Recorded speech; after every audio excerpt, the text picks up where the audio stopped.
त्या गुहेतनं चंद्रेश्वरीचा घोडा बाहेर पडला तेव्हा ती थक्क होऊन बघत राहिली. त्या ठिकाणी सूर्यप्रकाश नव्हता. तेलाचे दिवे सभोवताली जळत होते. ती गुहा बरीच मोठी दिसत होती. आत्तापर्यंत प्रत्येक ठिकाणी वाढलेली भयानता ती बघत होती. ही माणसं आपलं काय करणार आहेत याची जाणीवच तिला होत नव्हती आणि आपल्याला कशासाठी यांनी पकडलंय हेही तिच्या लक्षात येत नव्हतं. पुन्हा एकदा तिने जवळच घोड्यावर बसून थांबलेल्या म्हाताऱ्याला प्रश्न विचारला. मंद उजेडात त्यांनी तिच्याकडे एकवार रोखून बघितलं. त्याच्या नजरेत त्यावेळी कठोर भाव होते. रागानं का होईना पण तो काहीतरी बोलेल असं तिला वाटलं, पण त्याच्या तोंडून चकार शब्द बाहेर पडला नाही. पुन्हा या म्हाताऱ्याला प्रश्न विचारायचा नाही हा निश्चय तिने करून टाकला. आपली बंधनातनं सुटका झाली आणि एखादं शस्त्र आपल्या हाती मिळालं तर आपण सुटकेसाठी निश्चित काहीतरी धडपड करू शकू हा विचार सभोवताली बघता तिच्या मनात आला. कारण अंधाराचा फायदा घेऊन आपल्याला हवी तशी धावपळ करता येईल. पळून जाऊ शकले नाही तरी मरता मरता का होईना पळण्याचा प्रयत्न तरी करता येईल. हा विचार तिच्या मनात डोकावून गेला. सर्वजण घोड्यावरनं उतरले आणि तिलाही उतरवण्यात आलं. बोलणं अगदी अस्पष्ट होतं. एक दुसऱ्याशी बोलताना अगदी हलक्या आवाजात बोलण्याचा प्रयत्न करत होता आणि ह्या प्रकारानं ती अधिक गोंधळल्यासारखी झाली. म्हाताऱ्यानं हाताचा इशारा करताच घोड्यावरनं खाली उतरलेली 2 माणसं तिच्याजवळ आली. तिला घोड्यावरनं खाली उतरवण्यात आलं. तिचे पाय सोडवले गेले असले तरी पोटाजवळ घेऊन बांधलेले हात मात्र सोडवण्यात आलेले नव्हते.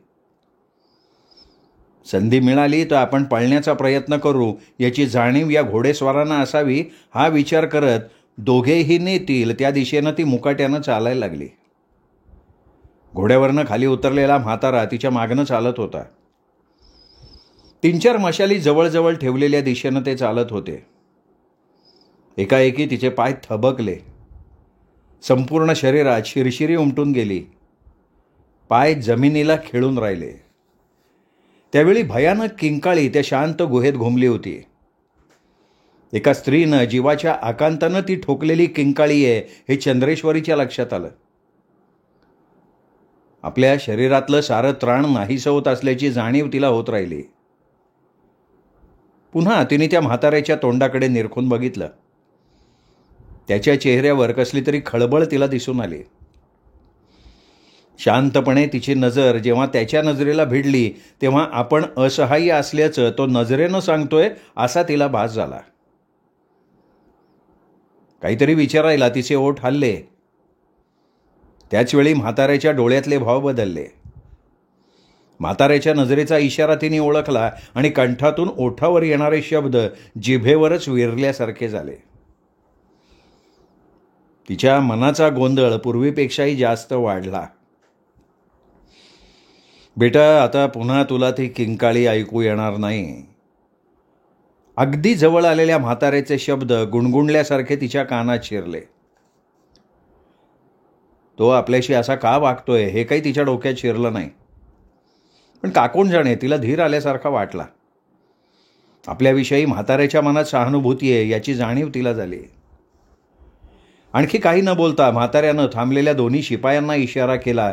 तिला घेऊन दोघांनी चालायला सुरुवात केली. म्हातारा अगदी तिच्या जवळून चालत होता. पिताजी, हे काय चाललंय काय? अगदी हलक्या आवाजात तिच्या तोंडून शब्द बाहेर पडले. त्यावेळी ती अशा जागी पोहोचली होती की भरपूर उजेड त्या ठिकाणी पसरलेला होता. आपल्याकडे बघणाऱ्या म्हाताऱ्याच्या नजरेत धक्का बसलाय हे स्पष्ट दिसत होतं. त्याच्या अंतःकरणात खोलवर कुठेतरी कालवा झाली आहे याची जाणीव तिला होत होती, पण त्याच्या या वागणुकीचा अर्थ अजिबात तिच्या डोक्यात शिरत नव्हता. बेटा, मी असहाय्य आहे. किंकाळी ठोकणाऱ्या पोरीवर आज जो प्रसंग झाला तो एक दिवस तरी या प्रसंगाला तोंड द्यायची तयारी तुझ्यावर येणार नाही. पण म्हातारा बोलता बोलता थांबला. अगदी हलक्या आवाजात तिच्या जवळ येऊन बोलला होता. तिला पुढे नेणारे 2 जण म्हाताऱ्याचं बोलणं ऐकतायत याची कल्पना चंद्रेश्वरीला होती, पण ती 2 माणसं त्या म्हाताऱ्याचीच होती. त्यांची भीती बाळगण्याचं त्यांना काही कारण नव्हतं. पण काय? तिच्या तोंडून अस्पष्ट असे शब्द बाहेर पडले. पण बेटा, तुला वाचवण्यासाठी मी प्रयत्न करीन. या क्षणापर्यंत ही मान कुणापुढे वाकलेली नाही, पण तुझ्यासाठी मी ती वाकवीन. म्हातारा कसाबसा थरथरत्या आवाजात बोलला, पण त्याच्या शब्दातून पूर्णपणे विश्वास प्रकट होत नव्हता. काहीतरी शंका त्याच्या मनात उभ्या आहेत. मनातनं तो अतिशय घाबरलेला आहे हे स्पष्ट दिसत होतं. नंतर बोलणं संपलं, कारण एका गोलाकार भुयाराच्या तोंडाजवळून एक मशालधारी दणकट शरीराचा माणूस बाहेर आला होता. कोणत्या तरी राजाचा तो खास सेवक असावा हे स्पष्ट दिसत होतं. दोघेही तिथल्या तिथे थांबले. बाहेर आलेल्या त्या मशालधारीनं दंड धरून तिला भुयाराच्या रोखानं चालवायला सुरुवात केली. म्हातारा मात्र मगासारखा तिच्या मागून चाललेला होता. पुन्हा भुयारातून चालणं तिच्या नशिबी आलं. बराच वेळ ती चालत होती, मागून म्हाताराही चालत होता. दोघांनाही थकल्याची जाणीव तिथे आलेली होती, पण ती जाणीव इतर कोणाला तिथे नव्हती. बराच वेळ वेड्या वाकड्या मार्गानं चालून गेल्यावर एका दुसऱ्या गुहेच्या तोंडाशी तिला थांबवण्यात आलं. आतून भरपूर उजेड बाहेर पडत होता. बरेच तेलाचे दिवे आत जळत असावेत हे स्पष्ट दिसत होतं. आतून अस्पष्टसा बोलण्याचा आवाज ऐकू येत होता.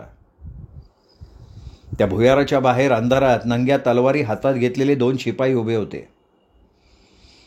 चंद्रेश्वरीचा हात सोडून मशालधारी भुयाराच्या तोंडाशी आला. हातातली मशाल त्यांनी एका शिपायाच्या हातात दिली आणि काही न बोलता तो आत शिरला.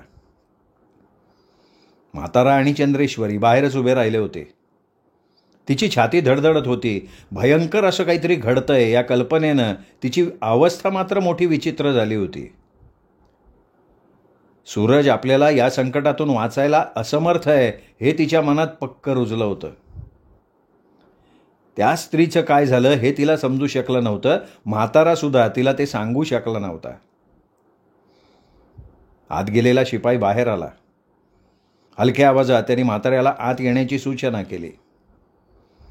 म्हातारा आत गेला तेव्हा राजकुमारी बाहेर उभी होती. तिच्याजवळ आता तो शिपाई येऊन उभा राहिला होता. अनामिक भीतीनं कोणतंही कारण नसताना तिचं हृदय धडधडत होतं. आत कोण असेल हाच विचार तिच्या डोक्यात घोळत होता.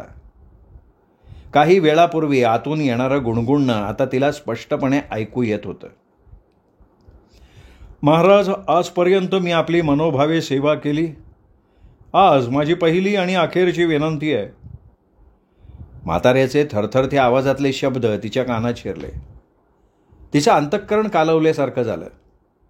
इतका कडक आणि शूर म्हातारा इतक्या नम्रतेनं बोलू शकेल यावर तिचा कधीही विश्वास बसणं शक्य नव्हतं. पण आता ती प्रत्यक्ष स्वतःच्या कानाने ऐकत होती. सरदार, कोणती विनंती? दमदार आणि पहाडी आवाज तिच्या कानात शिरला. त्या आवाजात पुरेपूर क्रोध भरलेला होता. आज मी माझ्या पोरीला पकडून आणलंय. आपण उदार मनानं तिची सुटका करावी. म्हाताऱ्याचा आवाज पूर्वीसारखा नम्र होता. सरदार, आज तुमची मान माझ्या पुढे वाकली. हो, बाहेर उभ्या असलेल्या माझ्या पोरीसाठी. म्हाताऱ्याच्या तोंडून उच्चारले गेलेले शब्द तिने ऐकले आणि नकळत तिचे डोळे पाण्याने भरून गेले. अंतःकरण कळवळल्यासारखं झालं. ज्यांनी आपल्याला कधीही पाहिलं नाही असा म्हातारा आपल्याला स्वतःची मुलगी समजतो, वाचवण्याचा प्रयत्न करतो, हे कोड तिला सुटत नव्हतं. सरदार, मी तिची सुटका करावी ही विनंती करण्यापूर्वी तुम्ही तो विचार करायला हवा होता. चंद्रेश्वरीला तुम्ही का पकडून आणलत? आपला हुकूम झाला म्हणून. तिला पकडून आणलं नसतं तर ही विनंती करायची गरज भासली नसती. तो पहाडी आवाज आता बराच चढला होता. आवाजातून व्यक्त होणारा क्रोध बाहेरच्या अंधारात उभ्या असलेल्या चंद्रेश्वरीला स्पष्टपणे जाणवत होता. काहीतरी घडणार तर नाही ना ही भीती तिच्या मनात निर्माण होत होती. महाराज, या गुहेत आल्यानंतर तिने मला पिताजी म्हटलं. माझी पोरगी जिवंत असती तर आज एवढी मोठी झाली असती हा विचार माझ्या मनात डोकावून गेला. या गुहेच्या बाहेर जर तिने तो शब्द उच्चारला असताना तर मी तिला इथे आणलंच नसतं. एकाएकी भयान शांतता पसरलेली तिला जाणवली. आतलं बोलणं पूर्णपणे थांबलं होतं. गोंधळल्यासारखी ती शेजारी उभ्या असलेल्या शिपायाकडे बघत होती. काय करावं तिला समजत नव्हतं. त्यांचं बोलणं का थांबलंय याची कल्पना तिला करता येत नव्हती. महाराज, महाराज, हे काय? म्हाताऱ्याच्या तोंडून बाहेर पडलेले शब्द तिने ऐकले आणि ती दचकल्यासारखी झाली. त्याचा आवाज असा का हे तिला समजलं नाही, कारण त्या आवाजात आत्यंतिक भीती तिला जाणवली होती. सरदार, आज तुम्ही माझ्याशी बेईमानी करण्याचा विचार केलाय. मी बेईमानी केलेली नाहीये. अद्याप सुद्धा मी तिला सोडलेलं नाहीये. आपण माझी विनंती नाकारली तरी आपल्यावर माझा रोष राहणार नाही. म्हाताऱ्याच्या तोंडचे शब्द लाचारीने आणि कारुण्यानं भरलेले जाणवले. तसेच ते कडक असावेत याची जाणीव तिला झाली. एकाएकी त्याच्या तोंडातनं भीती का बाहेर पडावी हे तिला उलगडलं नाही. सरदार, या क्षणापासून तुम्ही आमच्या दृष्टीनं कुचकामी ठरलेले आहात. जेव्हा कुणी आमच्या दृष्टीनं कुचकामी ठरतो त्याला आम्ही ठार करतो, हा आमचा संकेत तुम्हाला सुद्धा ठाऊक आहे. नंतर सगळं थांबलं. म्हाताऱ्याने उद्गारलेले अस्पष्टचे शब्द नीटपणे तिच्या कानात शिरले नाहीत. सप्प असा एक आवाज तिच्या कानात शिरला. काहीतरी खाली पडल्याची जाणीव तिला झाली आणि पाठोपाठ आणखीन एक धप्प असा आवाज तिने ऐकला. कोणाची तरी तडफड स्पष्टपणे तिला ऐकू यायला लागली. हळूहळू ती शांत झाली. मनानं ती पार खचली होती.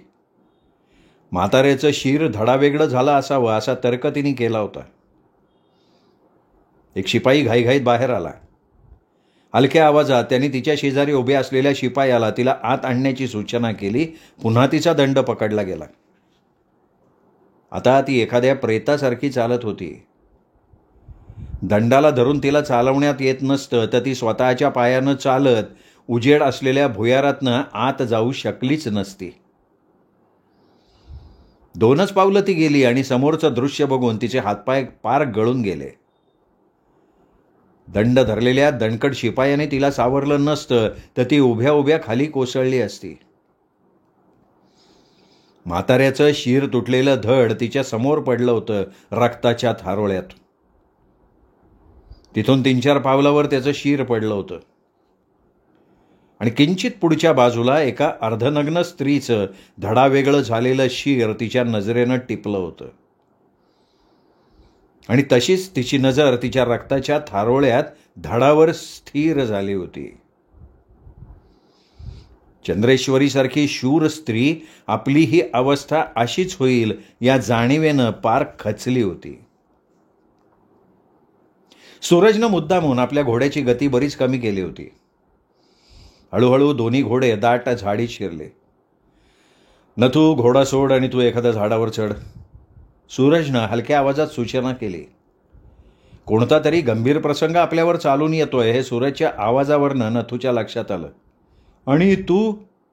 नकळत नथूच्या तोंडून शब्द बाहेर पडला आणि जळजळीत नजर सूरजनं आपल्यावर रोखलीये याची जाणीव होताच त्यांनी खालचा ओठ चावला. धावत्या घोड्यावरनं त्यांनी आडवी आलेली एक फांदी पकडली. भराभरा तो फांदीवरनं भल्या मोठ्या वृक्षाच्या शेंड्यावर जाऊन थांबला. नथूचा घोडा तसाच पुढे निघून गेला. ज्यावेळी नथूनं झाडाची फांदी पकडली त्याचवेळी सूरजनं देखील दुसऱ्या झाडावर झेप घेतली होती. स्वार नसल्यामुळे घोड्यांची गती पूर्वीपेक्षा आणखीनच वाढली. त्यामुळे घोड्यांच्या टापांचे आवाज जवळजवळ येत होते. एकूण 6 घोडेस्वार बाणासारखे आत घुसलेले सूरजनं पाहिलं. त्याचवेळी सपकन एक बाण सर्वात पुढे असलेल्या घोडेस्वाराच्या छातीत घुसला आणि या अनपेक्षित प्रकारानं बाकीचे घोडेस्वार थबकले. भांबावल्यासारखे ते सभोवताली पाहायला लागले. पळून जाणाऱ्या घोड्यांच्या टापांचे आवाज त्यांना स्पष्ट ऐकू येत होते. घोडेस्वाराच्या छातीत घुसलेला बाण आणि त्यांनी ठोकलेली जोरदार किंकाळी या गोष्टीमुळे सूरज सुद्धा पार हादरून गेला. दुसऱ्या क्षणी तो शांत झाला. नथूनीच सुरुवात केली हे त्यांनी ओळखलं. पाहता पाहता दुसरा बाण सर्वात मागे असलेल्या घोडेस्वाराच्या छातीत घुसला. आता सूरज अगदी शांत झालेला होता. नथूची करामत तो आता बघत होता. नथूच्या हातनं एक देखील घोडेस्वार सुटणार नाही याची खात्री त्याला पटली होती. उरलेल्या 4 घोडेस्वारांनी खतरा ओळखला. एकाच वेळी चौघांनीही घोडे मागे फेकले, पण लागोपाठ आलेल्या 2 बाणांनी दोघेजण घोड्यांना फिरवता फिरवता आडवे झाले होते. उरलेल्या दोघांनी घोडे मागे फेकले खरे, पण त्यातल्या एकानं जोरदार किंकाळी ठोकून घोड्यावरनं आपलं शरीर खाली फेकलं. शेवटचा घोडेस्वार जोरात ओरडला. त्याचबरोबर जोरात खिंकाळून घोड्यानं देखील 2 पायांवर उडी घेऊन स्वतःच्या भोवती 3-4 गिरक्या मारल्या. कारण सप्पकन आलेला बाण स्वाराच्या उजव्या मांडीतून घोड्याच्या पाठीत शिरला होता.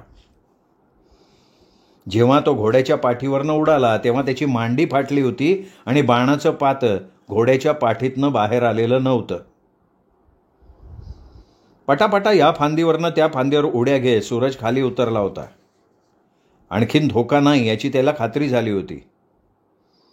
जवळ जाऊन त्याने विवळणाऱ्या जवानाकडे बघितलं. तो भेदरलेल्या नजरेनं सूरजकडे बघत होता. स्वतःला शूर समजणारा तो तरुण मनातनं पार खचलेला होता.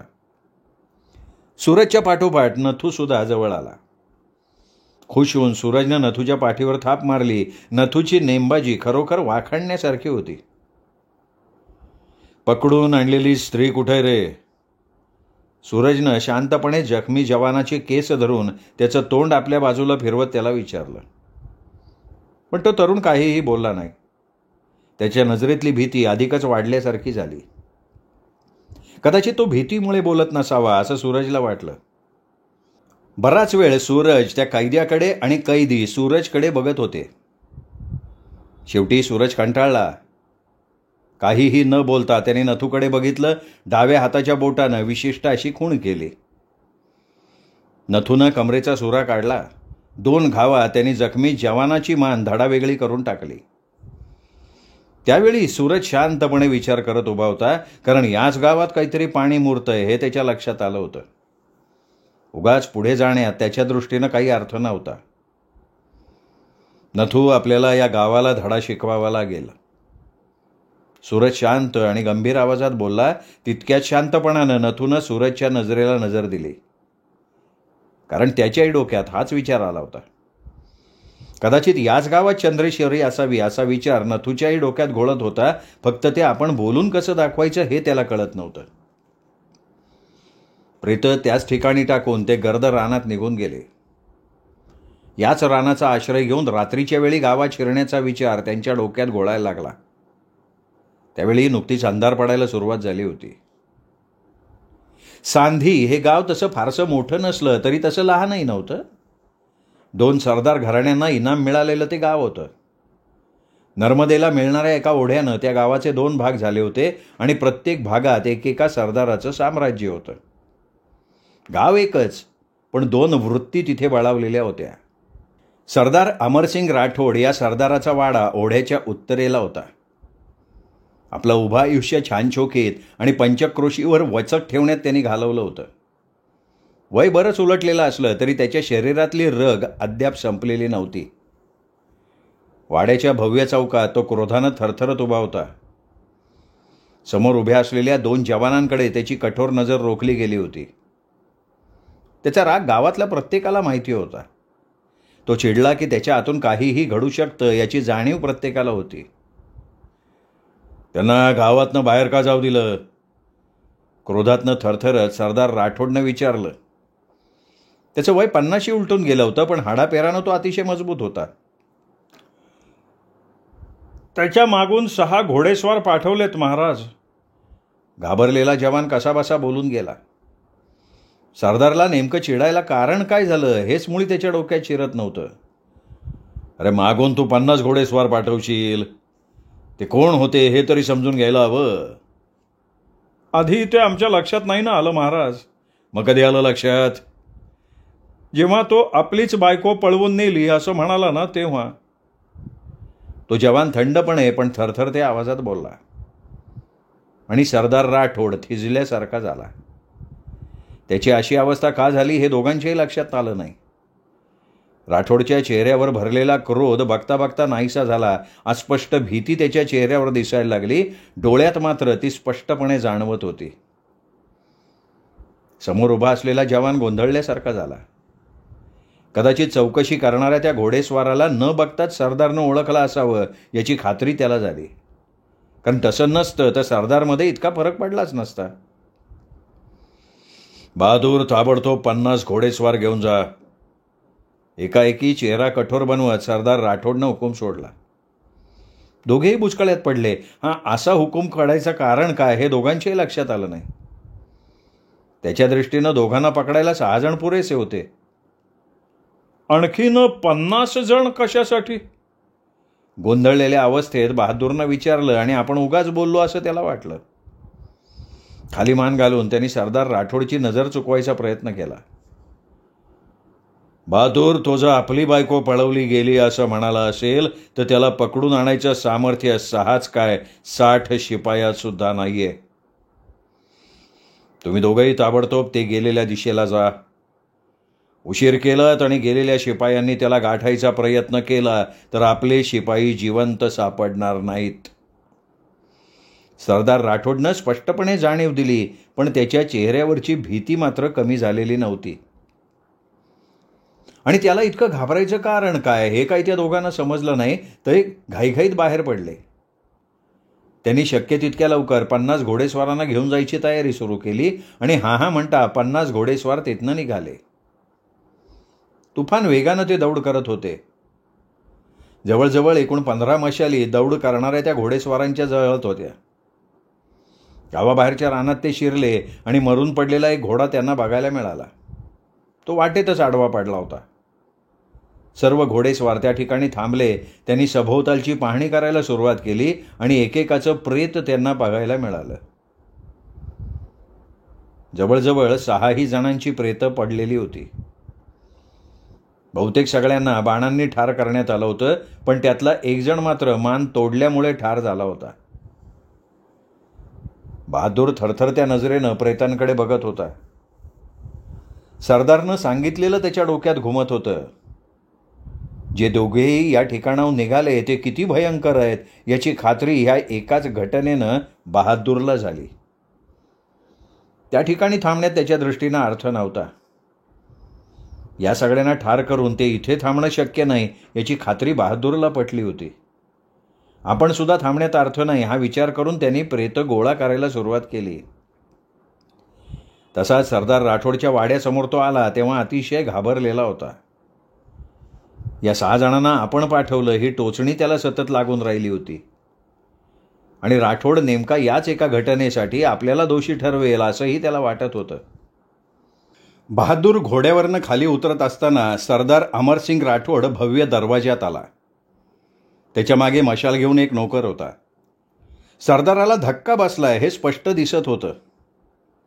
भीतीने सरदाराचं संपूर्ण शरीर थरथरत होतं, कारण जे घडलंय त्याची त्याने अपेक्षा केलेली नव्हती. चंद्रेश्वरीला पळवून आणण्यासाठी जे राजशाही गडीकडे गेले होते त्यांना स्पष्ट सूचना देण्यात आल्या होत्या. जी व्यक्ती गेली होती ती सूचना तंतोतंत पाळणारी होती.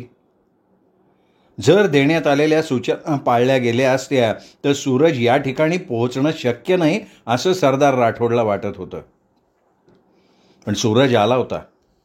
या गावात अचूक पोहोचला होता. इतकंच नाही तर त्यानं सरदार राठोडची हुशार अशी 6 माणसं ठार केली होती. एकदा संघर्षाला सुरुवात केली की सूरज त्या संघर्षाचा शेवट केल्याशिवाय थांबत नाही हे सरदार राठोडनं ऐकलं होतं. प्रत्यक्ष त्यांनी सूरजला कधीही बघितलेलं नव्हतं. सूरजच्या बायकोला चंद्रेश्वरीला पकडून आणण्याची जबाबदारी खरं म्हणजे सुरुवातीला सरदार राठोडवर आली होती आणि त्यावेळी सूरजबद्दल जे ऐकलं होतं ते त्याच्या डोळ्यांसमोर उभं राहिलं होतं. केवळ भीतीने सरदार राठोडनं राजशाही गडीकडे जाण्याची कामगिरी झटकून टाकली होती. ती झटकून टाकताना त्याला आजारी असल्याचं सोंग घेऊन 15 दिवस अंथरुणाला खिळून राहायला लागलं होतं. प्रेतांची विल्हेवाट लावण्याची व्यवस्था करून सरदार राठोड आपल्या वाड्याच्या सज्जात आला तेव्हा त्याच्या डोक्यात विचारांचं तुफान माजलं होतं. त्याची अवस्था अतिशय चमत्कारिक झाली होती. सारखा त्याच्या डोळ्यांपुढे सूरज दिसायला लागला होता. जोरात ओरडून त्याने आपल्या शरीररक्षकाला जवळ बोलवलं, कारण वाड्याचा पक्का बंदोबस्त करणं त्याला भाग होतं. सूरज आपल्या वाड्यात घुसला तर आपण जिवंत राहणार नाही याची खुणगाट त्यांनी मनाशी बांधली होती. कठोरपणे त्यांनी वाड्याचा पक्का बंदोबस्त करण्याचा हुकूम सोडला. पहाट तर केव्हाच उलटून गेली होती. तो शय्यागृहात गेला तेव्हा त्याचे डोळे बंद होत नव्हते. बहादूर येण्यापूर्वी डोळ्यावर रेंगाळणारी झोप आता त्याच्या डोळ्यावर अस्पष्टशी सुद्धा नव्हती. बेचैन अवस्थेत तो कसाबसा सदरेवर आला. त्यांनी लख्ख चांदण्यात सदरेच्या काठावर बसलेला राजबेंड्या व्यक्तिमत्वाचा जवान पाहिला. त्याच्यावर पिठासारखं चांदणं पसरलं होतं. त्याचा चेहरा स्पष्ट दिसत होता. चेहऱ्यावरचे भाव स्पष्ट दिसत होते. भिल्लाचा वेश परिधान केलेला तो जवान कोण हे बघता क्षणी सरदार राठोडनं ओळखलं. त्या जवानाची जळजळीत नजर राठोडच्या चेहऱ्यावर रोखली गेली होती. आपण जर शांत राहिलो नाही आणि त्याला योग्य ती मदत केली नाही तर आपण जिवंत राहू शकणार नाही याची खात्री त्याला झाली. सूरज, अनाहूतपणे सरदार राठोडच्या तोंडून शब्द बाहेर पडले. त्यावेळी पहाट उलटून बराच उशीर झाला होता. कोणत्याही क्षणी उजाडेल हे स्पष्ट दिसत होतं, पण अद्याप पूर्वेकडे तांबडं फुटलेलं नव्हतं. सरदार राठोडच्या तोंडून शब्द बाहेर पडले खरे, पण सूरज मात्र काहीच बोलला नाही. पुन्हा बोलण्याचं धैर्य राठोडमध्ये नव्हतं. इतक्या अनपेक्षितरित्या आपल्याच वाड्याच्या सदरेवर भयंकर असा तो सूरज बघून त्याचा धीर पार खचला होता. हातापायातलं त्राण कोणीतरी हिरावून घेतल्याची जाणीव त्याला होत होती. सूरज काही बोलला असता तर त्याच्यावर हा परिणाम झाला नसता. पण सूरज एखाद्या दगडी पुतळ्यासारखा निश्चल बसून होता. त्याच्या चेहऱ्यावर कुठला फरक पडला नव्हता. चांदण्यात त्याच्या नजरेतले भाव मात्र ओळखता येणं कठीण होतं. ही शांतता सरदार अमरसिंग राठोडला जीवघेणी वाटत होती. काहीतरी भयंकर असं रात्र संपण्यापूर्वी घडणार आहे याची जाणीव हळूहळू त्याला होत होती. सूरजची आपल्याकडनं काय अपेक्षा आहे हा विचार त्याच्या मनात डोकावत होता, पण त्याला उत्तर सापडत नव्हतं. सरदार अमरसिंग, चंद्रेश्वरी कुठं आहे? शांत आवाजात सूरजच्या तोंडातनं शब्द बाहेर पडले. कडाडून वीज अंगावर कोसळावी तसा सरदार अमरसिंग दचकला. आपल्याला एकदम हाच प्रश्न विचारला जाईल हा विचार त्याच्या मनाला शिवलेलाही नव्हता. कोण चंद्रेश्वरी? धूर्तपणे राठोडनं विचारलं आणि लगेच स्वतःची चूक त्याला कळून आली. आपण त्याला ओळखल्याचं भासलं. इथेच आपली चूक झाली याची पुरेपूर जाणीव सरदारला झाली. चंद्रेश्वरी कुठं आहे? सूरजच्या आवाजात कुठलाही फरक पडला नव्हता. काय बोलावं आणि या सूरजला काय सांगावं हे राठोडला समजत नव्हतं आणि कमरेची तलवार काढायचं धैर्य तर त्याच्यात अजिबात नव्हतं. आपण थोडी हालचाल केली तर जागच्या जागी ठार होऊ याची कल्पना होती सरदारला. पण तरीही सूरजवर हल्ला करण्याचा विचार त्याच्या मनात घोळत होता. इतक्या तंग परिस्थितीत सरदार राठोड यापूर्वी कधीही सापडला नव्हता. हाक मारून तो आपल्या रक्षकांना बोलवू शकत नव्हता. कोण चंद्रेश्वरी? पुन्हा सरदार राठोडनं विचारलं आणि मग तिथे भयान शांतता पसरली. सरदार राठोड, चंद्रेश्वरी कुठं आहे हे मला समजलं नाही तर तुला याच ठिकाणी ठार करून जाईन मी. सूरजनं मगाशच्याच आवाजात सरदार राठोडला बजावलं आणि यातून आता आपली अजिबात सुटका नाही याची खात्री त्याला झाली. चंद्रेश्वरी कुठं आहे हे तो निश्चितपणे सांगू शकत होता, पण ते सांगून तो जगू शकत नव्हता.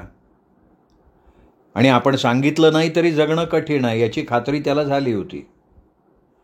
इकडे आड तिकडे विहीर अशा परिस्थितीत तो सापडला होता. फार मोठा संघर्ष त्याच्या मनात सुरू झाला. काय करावं याचा निर्णय त्याचं मन घेऊ शकलं नाही आणि सूरज टक लावून त्याच्याकडे बघत होता. पण सूरजच्या मनात नेमकं काय सुरू आहे तेही समजत नव्हतं. सूरज जो सरदार चंद्रेश्वरीला घेऊन गेला तो विश्रांतीसाठी याच वाड्यात होता. कोण होता तो? सरदार शमशेर सिंग बाजवा. नाव ऐकताच सूरज धक्का बसल्यासारखा सरदार राठोडकडे बघत राहिला. बाजवा घराण्याचा त्यांनी फार मोठा रोष पत्करला होता. त्याच घराण्यातला हा सरदार शमशेर सिंग असावा ही खात्री त्याला झाली. पण आज त्याचं तसं बाजवा घराण्याशी कुठलंही वैर नव्हतं. केवळ सुडाच्या भावनेनं चंद्रेश्वरीला नेण्यात आला असेल असंही त्याला वाटत नव्हतं. सरदार हा शमशेर सिंग बाजवा गेला कुठे? तो आज कुठे आहे हे मी नाही सांगू शकणार. त्याचा वाडा आहे जीतपूरला. त्यालाच इनाम मिळालेलं ते गाव. सरदार अमरसिंग राठोड भीत पण गंभीरपणे बोलत होता. आपण खोटं बोलत नाहीये हे तो स्वतःच्या मनाला पटवत होता. सरदार शमशेर सिंग बाजवा चंद्रेश्वरीला कोणत्या ठिकाणी घेऊन जाईल हे त्याला माहिती होतं. इथून जाताना तो कुठल्या दिशेनं गेला? थेट पूर्वेकडे. पण जीतपूर इथून उत्तरेकडे. तो मला तसं खोटं बोलला असेल आणि हाच विचार मी त्यावेळी करत होतो. अत्यंत धूर्तपणे सरदार राठोड बोलत होता. 2 हात करून आपण आपली सुटका करून घेऊ शकणार नाही हे त्याच्या लक्षात आलं होतं. सरदार मी पुन्हा येईन. तू खोटं बोललास हे जर माझ्या लक्षात आलं तर याच सदरेवर तुझ्या चौफेर पहाऱ्यात मी तुझं पोट फाडीन. सूरज एकेका शब्दावर जोर देत शांतपणे बोलला. आणि सरदार अमरसिंग राठोडच्या लक्षात येण्यापूर्वी तो एका हाताचा पंजा सदरेच्या कठड्यावर दाबून बाहेरच्या बाजूला उडाला. धप्पा असा आवाज झाला आणि माकडासारखा उड्या मारत सूरज पलीकडे झाडावर झेप घेताना राठोडनं पाहिला. पण जागचं हलण्याचं धैर्य राठोडला झालं नाही.